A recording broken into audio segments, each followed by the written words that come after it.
It's summertime, lots of people are traveling, going on vacation, and like clockwork, I get calls from folks saying, oh my gosh, we're all traveling. All of us are going together on a cruise, or we're all going to Costa Rica. And if something happened and the plane goes down, we don't have any estate planning in order.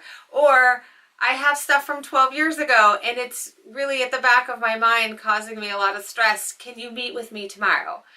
And those kinds of calls are so hard because a lot of times I'm booked out and I can't meet with someone at the last minute.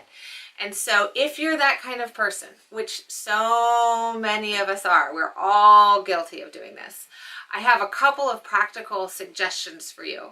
Now these are Band-Aid approaches. So these are things you can do at the last minute because a lot of times something is better than nothing.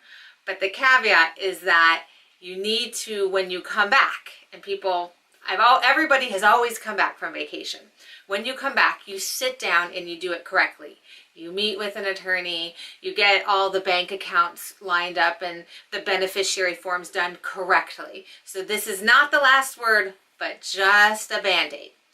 So the documents, I always tell people, if you want to do something last minute and quick, just to have it on paper, 3 documents.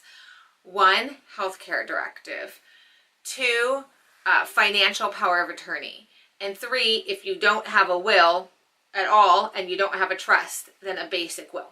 So I'll tell you where to find each one and give you some links to the resources.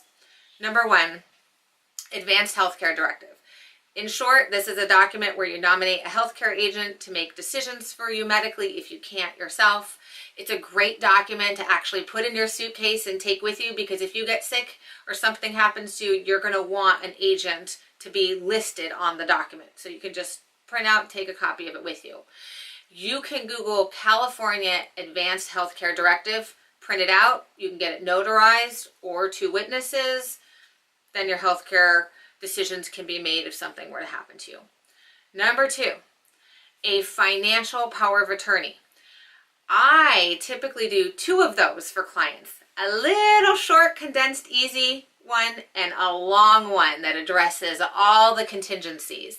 So I am talking for you, for the last minute person, about doing the short one because that is available for free on the internet. And it's called a uniform statutory power of attorney. The legislature actually puts a statutory document, which means it's just the same for everyone because we want people to have these documents in place. And what this document does, it is the document that allows someone to make financial decisions for you if you were incapacitated. So if you Google California Uniform Statutory Power of Attorney, I know it's a mouthful, but if you Google that, the document will come up and you can read it and do this on your own. You'll need to get it notarized. And the last document is very similar in that it's statutory. The legislature put it in the code so we can all have access to it. And that is a statutory will. And this is kind of like if you go look at it, it's actually almost like a Mad Libs, if you remember that, for wills. It has little blank places for you to fill in the blanks. They try to make the form very easy. And the statutory will is if you pass away. Where are your assets going to go? Who's going to be your executor? And if you have minor children, who is going to be the guardian for their money and to raise them? And if you Google Statutory Will California, the document will come up. Of course, the caveat to all of this, 1, as I said, Band-Aid approach. When you come back, take care of this stuff with an advisor.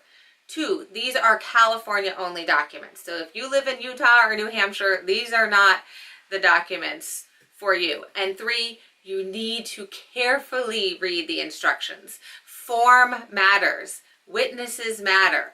How you fill it out matter. Don't just skim. If you're going to do it yourself, read it 2 or 3 times to make sure you're doing it correctly. And then put all the documents together, take the healthcare directive with you, and let somebody else know where you're going to be storing the documents while you're on vacation. Bon voyage, and thank you for watching.